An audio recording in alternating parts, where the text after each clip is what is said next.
Hello friends, అందరికీ నమస్తే అండి. నేను ఇప్పుడు ఈ వీడియో చేయడానికి కారణం ఏంటంటే, బయాలజీ అభ్యర్థులు నాకు ఫోన్ చేసి వాళ్ళ మాటలు విన్నాక నాకు చాలా బాధేసిందండి. నా సబ్జెక్ట్ సోషల్ అయ్యి ఉండొచ్చు, తెలుగు అయ్యి ఉండొచ్చు, కానీ వేరే సబ్జెక్ట్ వాళ్ళు అయినా కానీ వాళ్ళ గురించి ఎందుకు చేస్తున్నానంటే, అందరూ డిఎస్సి అభ్యర్థులేనండి. వాళ్ళ గురించి ఎందుకు చేస్తున్నానంటే, ఇప్పుడు 10వ తారీఖున బయాలజీ ఎగ్జామ్ అనౌన్స్మెంట్ ఏం చేశారు, బయాలజీ ఎగ్జాము సింగిల్ సెషన్ అని చెప్పారు, కానీ నార్మలైజేషన్ ఇచ్చారు, మధ్యాహ్నం సెషన్ కూడా పెట్టారు అని చెప్తున్నారు. అయితే వీళ్ళు చెప్పిన వివరాల ప్రకారం ఎలా ఉన్నాయంటే, బయాలజీ అభ్యర్థులు ఫోన్ చేసి నాకు చెప్పిన వివరాల ప్రకారం మార్నింగ్ సెషన్లోని తెలుగు ఇంగ్లీష్ మీడియం కలిపి బయాలజీ వాళ్ళు 20,000 మెంబర్స్ అప్రాక్సిమేట్గా రాశారటండి. ఈవినింగ్ సెషన్లో కూడా 9,000 మెంబర్స్ ఓన్లీ. మార్నింగ్ సెషన్లో 20,000 మెంబర్స్ రాస్తే ఈవినింగ్ సెషన్లో 9,000 మెంబర్స్ రాశారట. దాంట్లో ఏంటి, తెలుగు, ఇంగ్లీషు, ఉర్దూ మీడియం, తమిళ్, కన్నడ వీళ్ళందరూ కలిపి 9,000 మెంబర్స్. అన్ని మీడియంలు కలుపుకుని 9,000 members. Only Telugu English medium 20,000 members రాశారటండి. ఇందులో ఒక అమ్మాయి చెప్పిందండి, ఆ అమ్మాయికి మార్క్స్ 70+ వచ్చాయట. వస్తే తను అనుకుందట నాకు జాబ్ గ్యారంటీ అనుకుని చాలా సంతోషంతో ఉంది. అయితే తర్వాత ఏం చేశారు, మార్నింగ్ సెషన్లో ఉన్న వాళ్ళకి 70 దాటిన వాళ్ళు చాలామంది ఉన్నారండి మార్క్స్. అయితే ఇప్పుడు ఏం చేశారంటే, నార్మలైజేషన్ అనే పేరుతో మార్క్స్ ఈవినింగ్ సెషన్ వాళ్ళకి కలిపారండి. ఈవినింగ్ సెషన్ వాళ్ళకి ఎన్ని మార్క్స్ కలిసిపోతున్నాయి, కొంతమందికి చాలామందికి. ఇది కూడా ఎలా అంటే 60, ఇప్పుడు 70 దాటి వచ్చిన వాళ్ళకి 1.5 మార్క్ అలా కలుపుతుంటే 65 అలా వచ్చే ఉంటాయి చూడండి మార్క్స్. ఈ నార్మలైజేషన్ చేసే విధానం ఎలా మార్క్స్ వాళ్ళకి వేశారంటే, 65 వచ్చిన వాళ్ళు ఉంటారు చూడండి, వాళ్ళకి 5 మార్క్స్ కలిపేశారండి. అంటే వీళ్ళు 70లో ఉన్నారు, 65 వచ్చిన వాళ్ళు 70లో ఉన్నారు, 70 వచ్చిన వాళ్ళకి కూడా ఒక 0.5 కలిసింది. ఇప్పుడు 66 ఉన్న వాళ్ళు ఉన్నారు అనుకోండి, వాళ్ళకి 5 మార్క్స్ కలిపితే 71 అయిపోతున్నారు. 70 మార్క్స్ వచ్చిన వాళ్ళకి 0.5 కలిపితే 71కి రావట్లేదు. 4-5 డిజిట్స్లో ఇచ్చారండి మార్క్స్, స్కోర్ కార్డ్స్.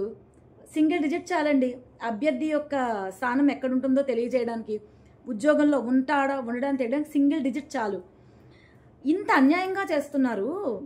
ఇంకొక విషయం నేను అడుగుతానండి, అంటే ఈ నార్మలైజేషన్ అంటే డిమాండ్ సూత్రం ప్రకారం చేస్తున్నారా ఏంటి? ధర పెరిగితే డిమాండ్ తగ్గుతుంది, డిమాండ్ పెరిగితే ధర తగ్గుతుంది అన్నట్టు ఇలా చేస్తున్నారా ఏంటి? ఇంకొకటి ఏంటంటే, ఇప్పుడు నార్మలైజేషన్ చేస్తున్నారండి, సెంట్రల్ గవర్నమెంట్ ఎగ్జామ్స్కి చేస్తారు, రైల్వేస్లో చేస్తారు, ఇప్పుడు గ్రూప్స్లో చేస్తున్నారు. స్టేట్ వైడ్ పోస్టులు అవన్నీ APPSC, Andhra Pradesh public service commission అంటే స్టేట్ వైడ్ అని అర్థం చేస్తున్నారు, మైనస్ మార్కింగ్ పెట్టి. మరి డిఎస్సి అంటే what is the meaning of DSC sir? District selection committee అంటే జిల్లాకు సంబంధించింది. నార్మలైజేషన్ స్టేట్ మొత్తానికి కలిపి ఎలా చేస్తారండి? జిల్లా వాళ్ళకి కదా, జిల్లాకు ఒక పేపర్ పెట్టుకుని పోనీ పక్క రాష్ట్రాన్ని ఫాలో అవుతున్నారు, ఉచిత బస్సులు అన్నారు, పక్క రాష్ట్రాన్ని ఫాలో అయ్యారు. మరి ఫాలో అయినప్పుడు డిఎస్సి ఎందుకు ఫాలో అవ్వట్లేదు? పక్క రాష్ట్రాన్ని జిల్లాకు ఒక పేపర్ ఎందుకు పెట్టట్లేదు? ఎందుకంటే డిస్ట్రిక్ట్ సెలక్షన్ కమిటీ అన్నప్పుడు జిల్లాకు ఒక పేపర్ పెట్టినా సరిపోయేది కదా. అలా కాకుండా సెషన్స్ పెడుతున్నారు, చాలా సెషన్స్ పెడుతున్నారు. ఎస్జిటి వాళ్ళకి కూడా నేను ఒక చిన్న వర్డ్ తప్పు చెప్పానండి, ఏంటంటే 13th వాళ్ళకి మార్క్స్ తగ్గించారు, 17th వాళ్ళకి కలిపారు అని. అది రివర్స్ అండి, ఆపోజిట్ అండి. నేను చిన్న టంగ్ స్లిప్ అలా చెప్పాను, దానికి టంగ్ స్లిప్ చెప్పినందుకు సారీ అందరికీ. ఇప్పుడు ఈ బయాలజీ వాళ్ళండి 10వ తారీఖున రాశారు, వీళ్ళకి హై మార్కులు వచ్చిన వాళ్ళందరూ ఉద్యోగం వస్తుందో రాదా అని భయపడుతూ కూర్చున్నారండి ఇప్పుడు. ఎందుకంటే తక్కువ మార్కులు వచ్చిన వాళ్ళకి మార్కులు ఎక్కువ కలిపేశారు. సార్ ఒక మాట చెప్తాను, ఒక మాట అండి, ఏ కాంపిటేటివ్ ఎగ్జామ్ పెట్టినా, అదే డిఎస్సి అవనివ్వండి, గ్రూప్స్ అవనివ్వండి, ఏదన్నా రైల్వేస్ అవనివ్వండి, అందరూ చాలామంది ఆ క్వాలిఫికేషన్ ఉన్న వాళ్ళందరూ కూడా ఎగ్జామ్కి అప్లై చేయడానికే చూస్తారు. ఎందుకంటే కొంతమంది 100 మంది అప్లై చేస్తే దాంట్లో 5గురే కఠినంగా ప్రిపేర్ అయ్యేవాళ్ళు, 10 మంది ఉద్యోగం కోసం ప్రిపేర్ అవుతారు, కొంచెం బాగా ప్రిపేర్ అయ్యేవాళ్ళు. మిగిలిన వాళ్ళందరూ యావరేజ్గా ప్రిపేర్ అయ్యేవాళ్ళు ఒక 30% మంది. మిగిలిన 60% మంది కూడా ఎగ్జామ్ పెడతారు, ఒక రాయేద్దామనే పెడతారండి ఎగ్జాము. ఇలాంటి వాళ్ళు చాలామంది ఉంటారు. అలా తక్కువ వచ్చిన వాళ్ళకి కూడా మార్కులు కల్పిస్తే ఇప్పుడు ప్రిపరేషన్ లేని వాళ్ళకి మార్కులు వచ్చేస్తాయండి. ప్రిపేర్ అయిన వాళ్ళకి, ఎన్నేళ్ళ నుంచో కూర్చొని చదువుకునే వాళ్ళకి మార్కులు రావు, ఉద్యోగం రాదు. టీచరు అనేవాడు ఒక స్టూడెంట్ని ముందుకు నడిపించాలంటే టీచర్కే తల్లో గుజ్జు లేకపోతే ఏం నడిపిస్తాడండి? అప్పుడు మార్కులు ఎక్కువ వచ్చిన వాళ్ళు కదండి పోస్ట్ ఇవ్వాలి. నార్మలైజేషన్ అని మీరు మార్కులు కలిపేసి, యాడ్ స్కోర్లు కలిపేసి, తప్పు క్వశ్చన్స్ ఇచ్చామని యాడ్ స్కోర్లు కలిపేసి, నేను నిన్న వీడియో చేశాను. వీడియో చేస్తే పిచ్చెక్కిన కుక్కల్లా కొంతమంది మెసేజ్ పెడతారు. అసలు దేని గురించి చేస్తున్నావు? ఎంతోమంది సమస్యల మీద చేస్తున్నావు. ఎంతోమంది సమస్యల మీదే కదండి నేను చేస్తున్నాను. ఎలా అంటే నేను పేపర్ సెట్ చేసేవాళ్ళు కనీసం సరిగ్గా సవ్యంగా పేపర్ సెట్ చేయట్లేదు, సరి అయిన క్వాలిఫికేషన్ ఉన్న వాళ్ళు చెయ్యట్లేదు. ఎలాగంటే నువ్వు వెళ్ళక్క పేపర్ సెట్ చేయడానికి, ఇప్పుడు పేపర్ సెట్ చేసిన కంటే నేను చాలా బాగా పేపర్ సెట్ చేస్తాను. నిజంగానే నన్ను పిలిస్తే నేను చేయగలను. I can. నాకు పెట్టిన ఎవరో నేను వాళ్ళలా మాట్లాడలేను, సారీ. నాకు పెట్టినవారు ఎవరో వాళ్ళకి తెలియదేమో, వాళ్ళకి రాదేమో, నేను చేయగలనండి. సరే, ఇదంతా సెకండరీ అండి. ఈ బయాలజీ వాళ్ళ సమస్య చాలా దారుణంగా ఉందండి. ఏడుస్తున్నారండి పాపం. అంటే ఇప్పుడు కూడా మీరు నీకు ఉద్యోగం రాలేదని ఏడుపా అంటే, నేను బయాలజీ కాదు కదా, నేను సోషల్, నేను తెలుగు సోషల్, నాకు ఎలాగో వస్తుందని నేనేం చెప్పట్లేదు. నాకు రాకపోయినా వచ్చిన నష్టం అస్సలు లేదు నాకు. నేను అప్పుడు ఇలాగే ఉంటాను, ఎప్పుడు ఇలాగే ఉంటాను. ఎందుకంటే నాకు ఆల్రెడీ నా పిల్లలే ఉద్యోగాలకు వచ్చేసారు. నాకు ఉద్యోగం వచ్చినా రాకపోయినా వచ్చిన నష్టం ఏమీ లేదు. ఇప్పుడు చాలామంది అభ్యర్థుల గురించి జెన్యూన్గా వచ్చి నేను వీడియోలు చేస్తున్నాను. ఒక ఉమెన్ అన్నా చేస్తున్నారా? ఈ బయాలజీ వాళ్ళ సమస్యలు పరిష్కరించండి సార్. ఫోన్ చేస్తే డిఎస్సీసీఎల్కి ఫోన్ చేస్తే వాళ్ళు ఫోన్ ఎత్తుతున్నారు. మీ హాల్ టికెట్ నెంబర్ చెప్పండి, మీ సమస్య ఏంటి, మేము తెలియజేస్తాం అంటున్నారు. రాసుకుంటున్నారు, పక్కన పెడుతున్నారు. ఎవరికి తెలియజేస్తున్నారు? తెలియజేస్తే ఇన్ని ప్రాబ్లమ్స్ ఎందుకు వస్తాయి? సీఎం గారికి తెలుస్తుందా? తెలియజేయట్లేదు. నిజంగా ఎడ్యుకేషన్ మినిస్టర్ గారికి వాళ్ళకి తెలుస్తున్నాయా? తెలియట్లేదు. తెలిస్తే వాళ్ళు స్పందించకుండా ఉండరు కదండి. స్పందిస్తారు కదా, ఇంతమంది సమస్యలతో ఉన్నారు అని చెప్పి స్పందించకుండా ఉండరు కదా. ఈరోజు విద్యాభవన్కి వెళ్తే అక్కడ విద్యాభవన్లో అసలైన ఉండాల్సిన పెద్ద మనుషులు లేరు. మరి ఎవరికి చెప్పాలి? మార్కులు ఏమో నార్మలైజేషన్ అని ఇప్పుడు అర్థం కావట్లేదు. నార్మలైజేషన్ అనేది డిస్ట్రిక్ట్ సెలక్షన్ కమిటీకి ఒక జిల్లాకు సంబంధించిన పోస్ట్కి స్టేట్ మొత్తం అనేది నార్మలైజేషన్ ఎలా చేస్తారు? ఇది చెప్పండి సార్, ఇది చెప్పండి. ఎవ్వరూ చెప్పరు, సమాధానం చెప్పరు.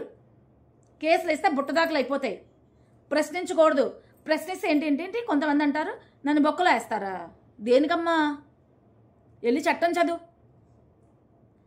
మాట్లాడితేనే వేసేస్తారా? అలాంటి బూతులు మాట్లాడే వాళ్ళని, రోడ్ల మీదకి వచ్చి కుక్కల్లాగా తాగి వాగే వాళ్ళని ఏం చేయాలి?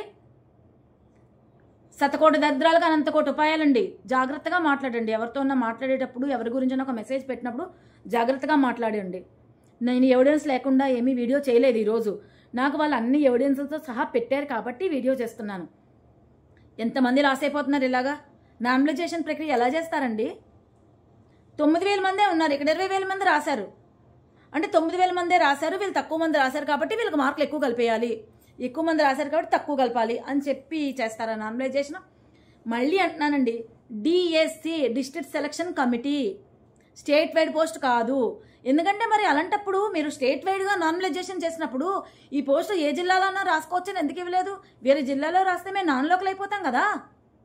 మరి ఇప్పుడు నార్మలైజేషన్ మాత్రం స్టేట్ మొత్తానికి ఎలా చేస్తారు? జిల్లా వరకే చేయాలి కదా. ఇలాంటివన్నీ ఎవరికి అర్థంగా, బుర్ర తక్కువ వాళ్ళు ఎవరు చేశారు నార్మలైజేషన్? నాకు అర్థం కావట్లేదు. డిస్ట్రిక్ట్ సెలక్షన్ కమిటీ అని తెలియట్లేదా నార్మలైజేషన్ చేసిన వాళ్ళకి? ఇది స్టేట్ పోస్ట్ కాదు, జిల్లా పోస్ట్ అని తెలియట్లేదా? ఒక జిల్లా నుంచి ఇంకో జిల్లాకి టీచర్ ట్రాన్స్ఫర్ పెట్టుకోవడానికే లేదు కదండి. ఒక జిల్లా నుంచి ఇంకో జిల్లాకి టీచర్ ట్రాన్స్ఫర్ పెట్టుకోవాలంటే వాళ్ళు చేసిన అన్నేళ్ళ సర్వీస్ వదిలేసుకోవాలి. ఒక 20 ఏళ్ళు చేసిన 20 ఏళ్ళ సర్వీస్ వదిలేసుకుని కదా పోవాలి ట్రాన్స్ఫర్ పెట్టుకోవాలన్నా. జిల్లా స్థాయి పోస్ట్ కదా. మరి స్టేట్ మొత్తానికి ఎలా చేస్తారు నార్మలైజేషను? బయాలజీ వాళ్ళ సమస్యలు ఎవరండి తీర్చేది? ఇది చాలా అన్యాయం అండి. ఇప్పుడు నిజంగానే మార్కులు వచ్చిన వాళ్ళకి, తక్కువ మార్కులు వచ్చిన వాళ్ళకి వీళ్ళకంటే మార్క్ పెరిగిపోయింది. అర మార్క్ కాదండి, డిజిట్ చాలు, సింగిల్ డిజిట్ చాలు. ఎందుకంటే 4-5 డిజిట్లు ఇచ్చారు, 0.4, 5, 6, 7 అని ఇచ్చేసారు మార్కులు. ఆ డిజిట్ చాలండి పోస్ట్ పోవడానికి. 7 ఏళ్ళ నుంచి చదువుతున్నారు. ఆ గవర్నమెంట్ ఏదో కంటి తుడుపు డిఎస్సి వేసింది, ఎగ్జామ్ పెట్టలేదు, దాంట్లో పోస్టులే లేవు. సరే, ఈ గవర్నమెంట్ ఏదో మెగా డిఎస్సి వేసింది, ఫోన్లే చంద్రబాబు నాయుడు గారు అంటారండి డిఎస్సికి ఒక బ్రాండ్ అంబాసిడర్ అనుకుంటే లోకేష్ గారు వచ్చారు, మాకు ఇలా చేశారు. సార్, మీ వరకు వస్తున్నాయో లేదో మా సమస్యలు మాకు తెలియట్లేదండి. కనీసం స్పందించండి సార్. మేము అడిగే వాటిలో ఏమైనా తప్పు ఉందా? మేమేమైనా తప్పుగా మాట్లాడుతున్నామా? ఒకసారి చెప్పండి సార్, మేమేమైనా తప్పుగా మాట్లాడుతున్నామా? మేము న్యాయంగానే కదా అడుగుతున్నాం. డిఎస్సి డిస్ట్రిక్ట్ సెలక్షన్ కమిటీ అన్నప్పుడు స్టేట్ మొత్తానికి నార్మలైజేషన్ ఎలా చేస్తారు? ఏ జిల్లాకి ఆ జిల్లాకే కదా చేయాలి. ఇదొక చిన్నది చూడండి సార్, సవరించండి సార్. ఇది డిజిట్స్లో ఎలా వచ్చేస్తాయండి? 4-5 డిజిట్స్, ఒక్క డిజిట్ చాలండి పోవడానికి. పై స్థాయి అన్ని మెట్లు ఎక్కి పైన ఉన్న వాడిని కిందకి తోసేయాలంటే సింగిల్ డిజిట్ ఓన్లీ. ఇప్పుడు ఈ బయాలజీ వాళ్ళకి పాపం 70s దాటొచ్చినా కూడా వాళ్ళకి ఉద్యోగం వస్తుందో రాదో అనేది తెలియట్లేదు. ఇదండి సమస్య. ఈ సమస్యని పరిష్కరించాలని నేను సవినయంగా కోరుకుంటున్నానండి. ఏదన్నా టంగ్ స్లిప్ అయి ఉంటే, అక్షర దోషం ఉండుంటే సారీ.